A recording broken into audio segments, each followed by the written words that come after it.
A Montreal tenant forced to pay his landlord's taxes was the title of an article published in mid-April 2024 that generated a lot of doubts across the country. Today I would like to explain what happened and, most importantly, how this could impact you as a landlord or as a tenant.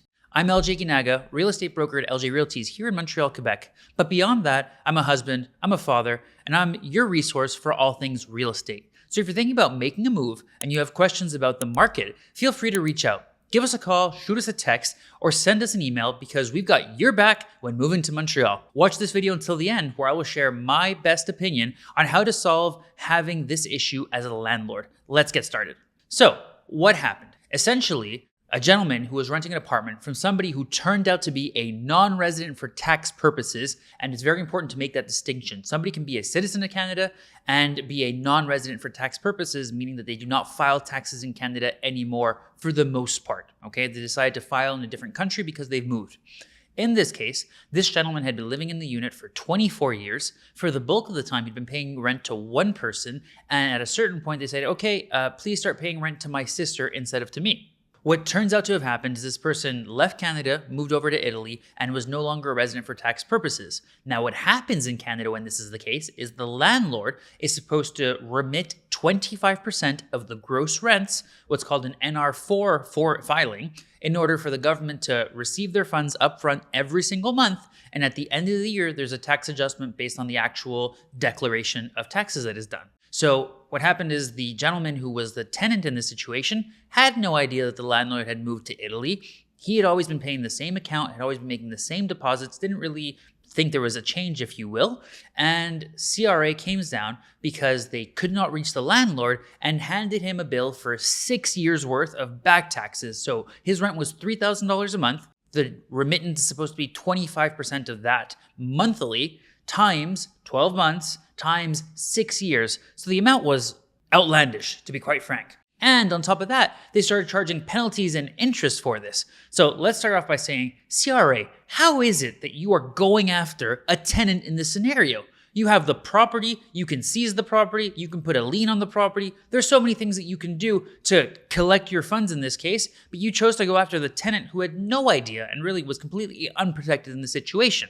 So that breaks down a bit of how it happened. Now, what can you do to protect yourself in this situation? Well, CRA claims that you need to do everything possible to find out your landlord's tax situation. Now, that's nice and dandy, but the reality is it's very difficult to ask your landlord to show you a proof of their income tax in their declaration to make sure they've been doing this. It doesn't really make sense. They said that you can ask for a certificate of title, certificate of residency, and to be quite frank, if a tenant asked me for a certificate of residency as a standard landlord, I'd say, that's none of your business. I live where I live. You've got nothing to do with that. So the fact that CRA is implying that it is a tenant's responsibility to do this is, it boggles my mind, to be quite frank with you. Now, what really needs to happen in this situation is that when somebody is a non-resident, they need to appoint somebody to manage their non-resident tax account and make these monthly remittances for them.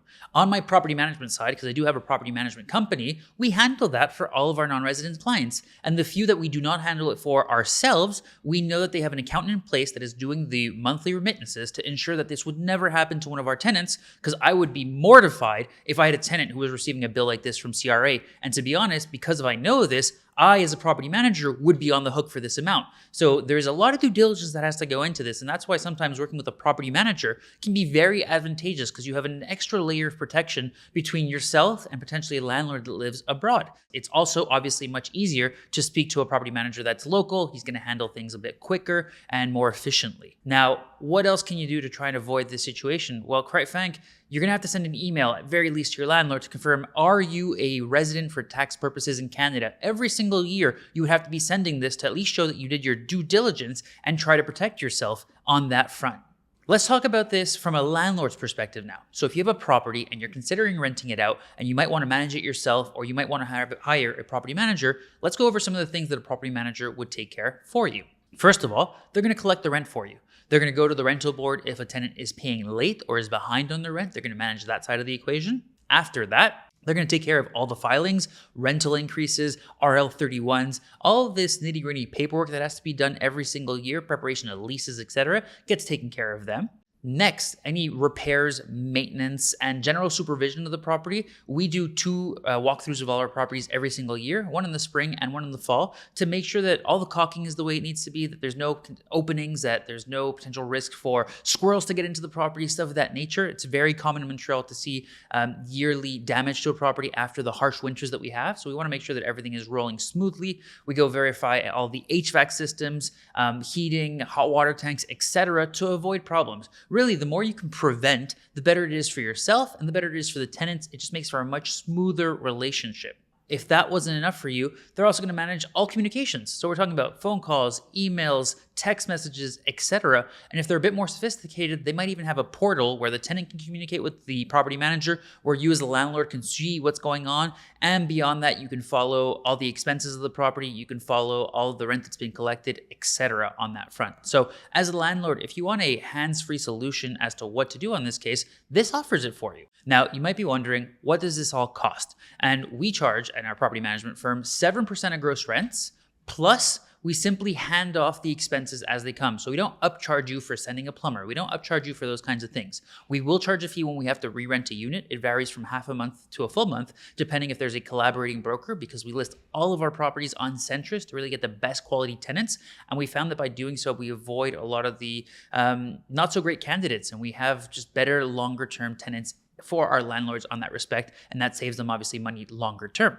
Now, finally, we can't talk about property management without talking about a call at 3 a.m.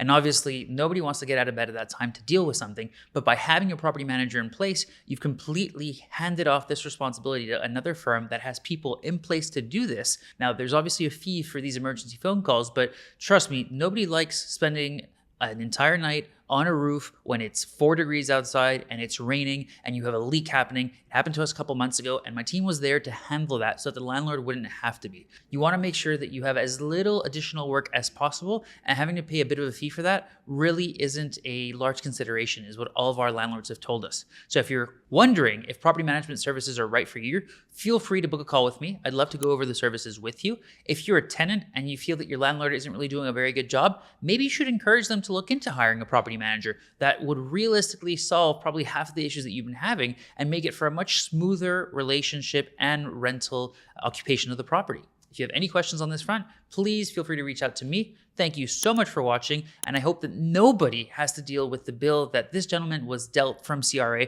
because it still has not sat right with me, and I hope that you can avoid this in the future. Thanks a lot.